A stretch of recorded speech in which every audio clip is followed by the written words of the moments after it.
बिस्मिल्लाहिर्रहमानिर्रहीम। अस्सलामुअलैकुम। हमारे चैनल में खुश आमदीद। नाजरीन, आज आपके लिए मैं इंतहाई खौफनाक, सनसनीखेज़ और दिलचस्प कहानी लेकर आई हूँ।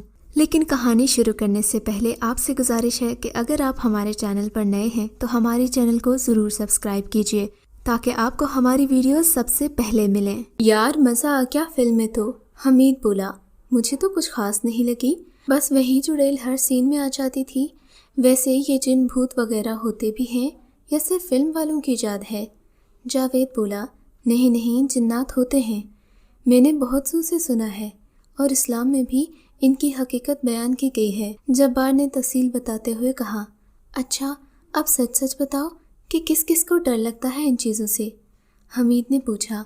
मुझे तो लगता है, जावेद बोला। वैसे कुछ तो डर मुझे भी लगता है, जब्बार बोला। तो एक काम करते हैं, हम सब घर कब्रिस्तान से होकर जाते हैं, एक नया एडवेंचर होगा। क्या कहते हो दोस्तों?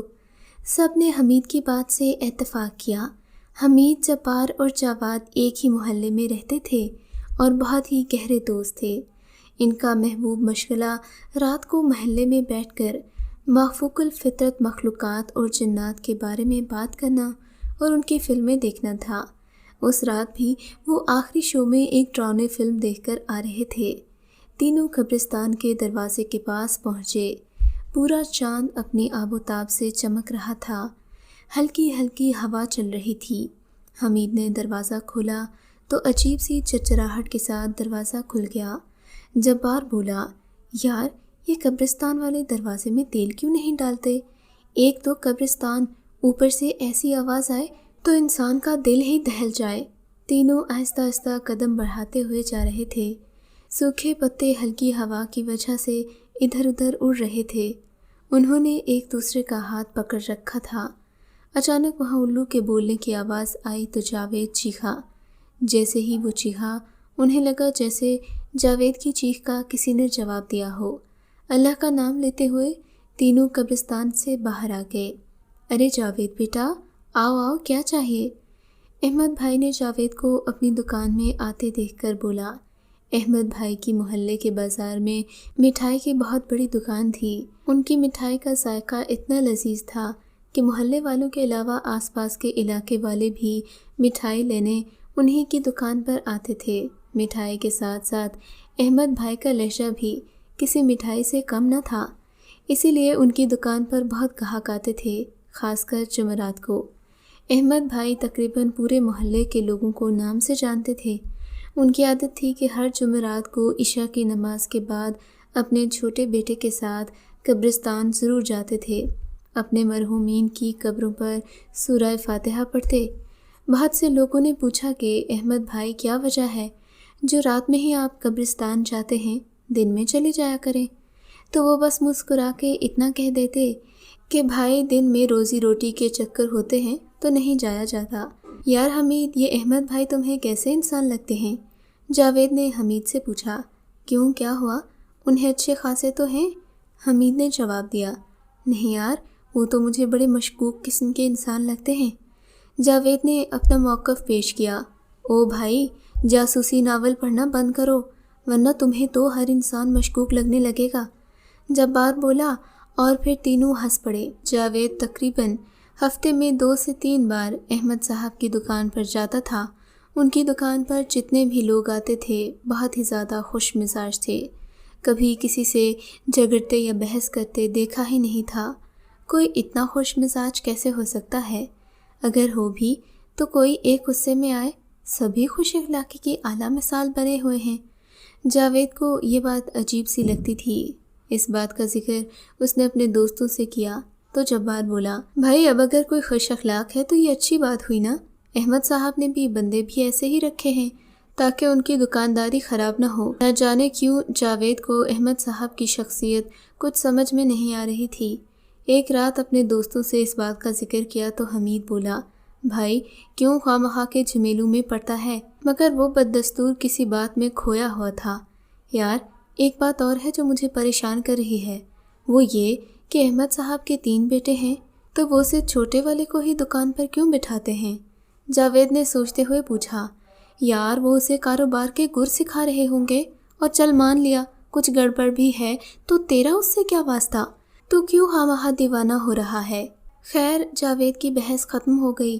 ایک دن جبار اور جاوید کہیں سے آ رہے تھے۔ وہ شام کا وقت تھا۔ اچانک قبرستان کے قریب پہنچنے پر انہیں عجیب و غریب جیسے رونے کی آوازیں آنے لگیں۔ جبار بولا، شاید کسی کا انتقال ہو گیا ہے، چل اندر چل کے ہم بھی تدفین میں شامل ہو کر ثواب کما لیں۔ جاوید نے کہا تو دونوں قبرستان میں آواز کی طرف چل پڑے۔ جہاں سے آواز آ رہی تھی وہاں صرف دھواں تھا، پھر بھی وہ آگے بڑھے۔ جیسے جیسے وہ آگے بڑھتے جاتے آواز تیز ہوتی جاتی، پر کوئی نظر کیوں نہیں آ رہا؟ جاوید بولا، بھائی چل نا، مجھے تو بہت ڈر لگ رہا ہے۔ جبار بولا، یار رک تو صحیح، مجھے دیکھنے دے۔ جاوید اس معاملے میں دلچسپی لیتے ہوئے بولا، یار وہاں دھوئیں کے علاوہ کچھ بھی نہیں ہے، تو کسے دیکھے گا؟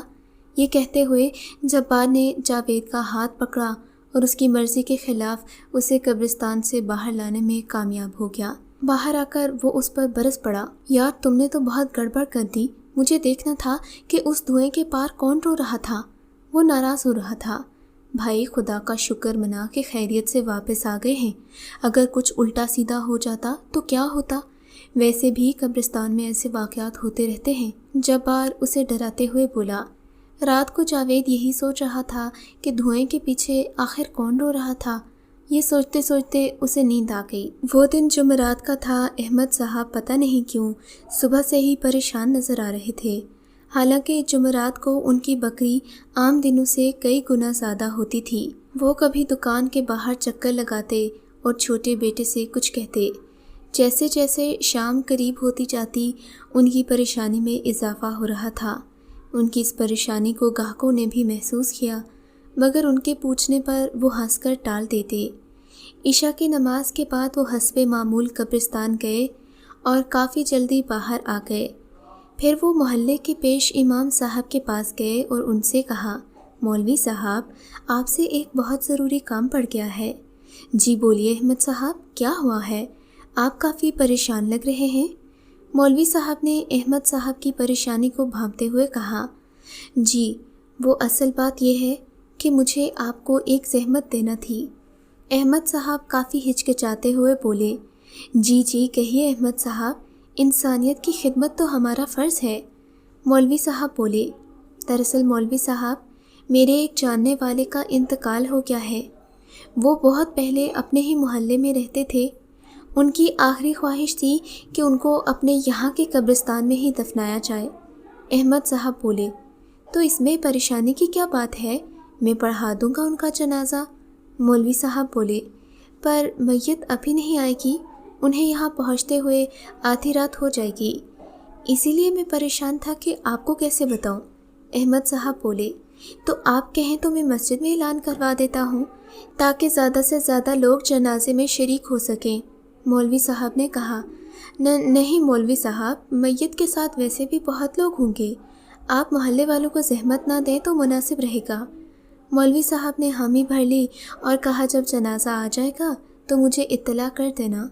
یہ سن کر احمد صاحب نے اجازت لی اور مولوی صاحب کے حجرے سے نکل گئے۔ مولوی صاحب کافی گہری سوچ میں گم ہو گئے تھے۔ رات کو تینوں محلے میں بیٹھے تھے۔ احمد صاحب کو مسجد سے نکلتے دیکھ لیا تھا، پر انہوں نے کوئی توجہ نہیں دی تھی۔ اگلا دن چھٹی کا تھا۔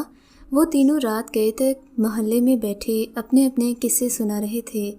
رات کے تقریباً 2:30 بجے تھے کہ ان تینوں نے دیکھا کہ احمد صاحب اور ان کا چھوٹا بیٹا اپنے گھر سے نکلے اور سیدھا مسجد میں گئے۔ یار یہ احمد صاحب اس وقت مسجد میں کیا کرنے گئے ہیں؟ جاوید بولا، یار تو احمد صاحب کے پیچھے ہاتھ دھو کے پڑ گیا ہے۔ حمید بولا، اکیلے جاتے تو اتنا شک نہ ہوتا، پر ساتھ میں ان کا بیٹا بھی ہے۔ جاوید بولا، تھوڑی دیر نہ گزری تھی کہ تینوں نے ایک عجیب منظر دیکھا۔ 4 لوگ کاندھے پہ جنازے کو لے کر مسجد میں داخل ہوئے۔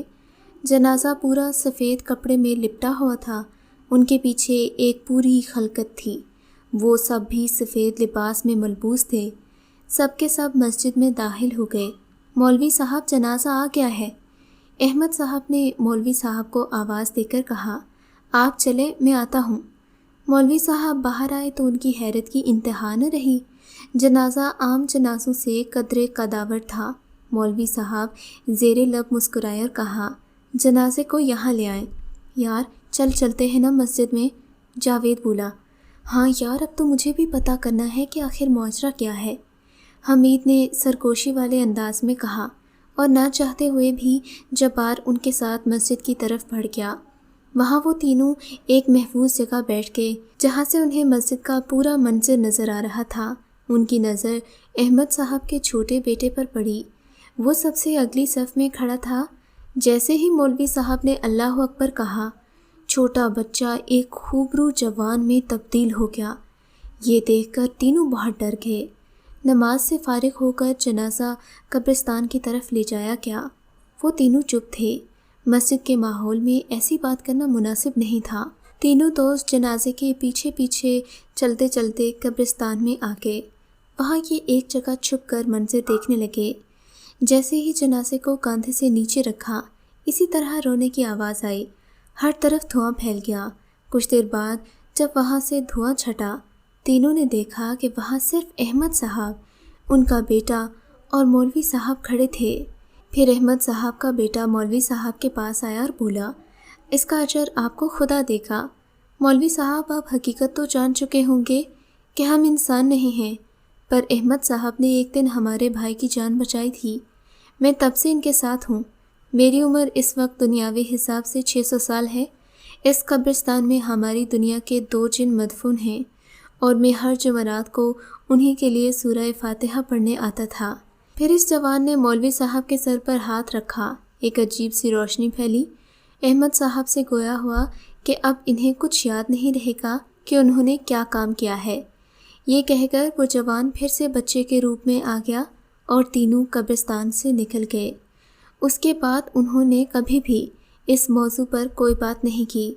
शायद वो तीनों ही बहुत डर गए थे।